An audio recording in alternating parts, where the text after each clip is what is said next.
Ultimize. Many people say they're afraid of public speaking, but if you dig a little deeper, you'll often discover that the real fear is something slightly different. The fear is not just speaking, the fear is making a bad impression.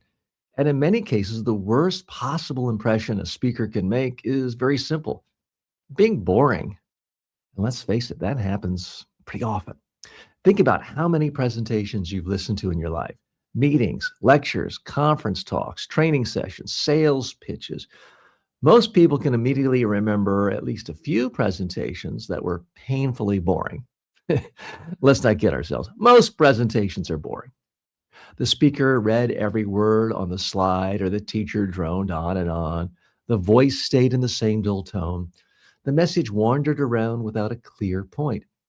Minutes felt like hours. The audience checked their phones. People stared at the ceiling. Some quietly wished the speaker would just stop. Everyone listening to this podcast has experienced that situation, although ideally not during this podcast. And because we've all experienced it, something interesting happens when we imagine ourselves speaking. We think, what if I'm that speaker? What if the people tune me out? What if they regret inviting me to speak or present? What if they're secretly wishing I'd hurry up and finish? That fear can feel intense. But here's the important thing to understand. That fear is actually useful because the fact that you're worried about boring people already tells us something positive. It means you care about the audience. And caring about the audience is one of the most important qualities of good speakers and great speakers. The problem is that many people handle that fear in the wrong way. Instead of improving the speech itself, they focus on calming their nerves. They try breathing exercises. They try meditation. They take beta blockers. They drink alcohol. They try positive affirmations.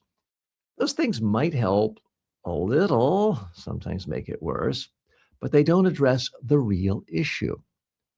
The real issue is simple. Is the speech interesting? Are you interesting? Are you delivering value to your audience? That question is surprisingly easy to answer. You already know what boring looks like. You've seen it a million times. So when you watch video of yourself speaking, ask a simple question. If I were in the audience, would I want to listen to this person or watch this person? If the answer is yes, that's fantastic. If the answer is no, well, that's actually good news too, because now you know exactly what to improve. You might shorten something. You might put in more examples. You might tell stories. You might remove unnecessary details. You might include really clear personal examples. You might speak more directly to the audience's problem. Every small improvement makes the presentation stronger, and every improvement makes your confidence grow. Now, let's talk about something else that helps speakers avoid being boring. Clarity. Many speakers accidentally become boring because their message is unclear, it's abstract. They jump between ideas. They include too many boring details. They wander through a long explanation before reaching the point. They data dump. That's the worst. The audience becomes confused. And when people are confused, they lose interest. A great presentation usually does something much simpler. It focuses on just a few clear ideas, often just three.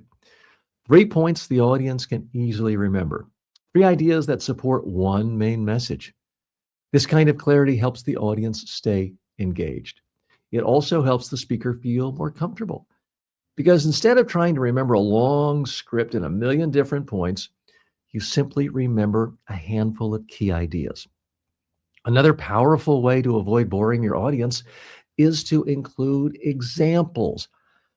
I've never once heard an audience leaving a conference or a speaker saying, wow, I hated the way that last speaker gave us so many interesting, relevant examples. It's never happened. People rarely remember abstract statements, but they remember stories. They remember situations. They remember images. For example, earlier we talked about the idea that preparation removes fear. That's an abstract statement. But the moment we talk about walking naked through Times Square and the embarrassment you might fear about that, the idea becomes memorable. You immediately understand the point. Preparation is the clothing of public speaking. Without preparation, the speaker feels exposed. With preparation, the speaker feels protected. Examples like that make ideas stick. And when ideas stick, audiences stay engaged. Now, here's another important point. You don't have to be a comedian to be interesting. Many people assume that good speakers must be extremely funny or charismatic. That's not true. What audiences actually appreciate most is something simpler: clarity, something interesting, some energy, and respect for their time.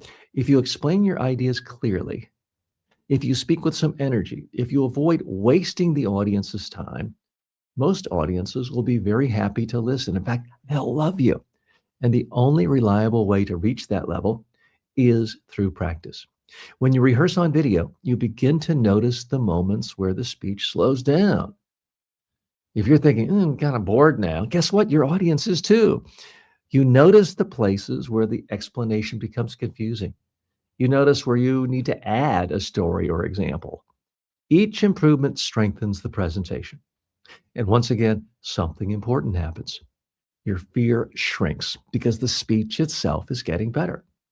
Before we finish this episode, I want you to try another small exercise. Take the short video you recorded earlier, watch it again. Now, imagine you're sitting in the audience. Ask yourself 3 questions. First, was the message clear? Second, was the explanation interesting enough to hold attention? Third, was anything unnecessary or too long? You might already see a few simple improvements. That's perfect. Record the talk again. Try those improvements. You'll probably notice that the second or third version already feels stronger. This is exactly how good speakers improve. They don't rely on inspiration, they rely on iteration. They do it again and again and again. Speak, record, watch, improve, repeat. In the next episode, we're going to explore something that will make the entire process even easier: a very simple structure for building presentations so they're clear, memorable, and easy to deliver. There's one thing I always find interesting. People will listen to a podcast like this, get ideas, maybe even feel a little motivated, and then just move on with their day. Nothing actually changes. And I get it. Information alone doesn't do it. Repetition does. That's actually why we built Ultimize.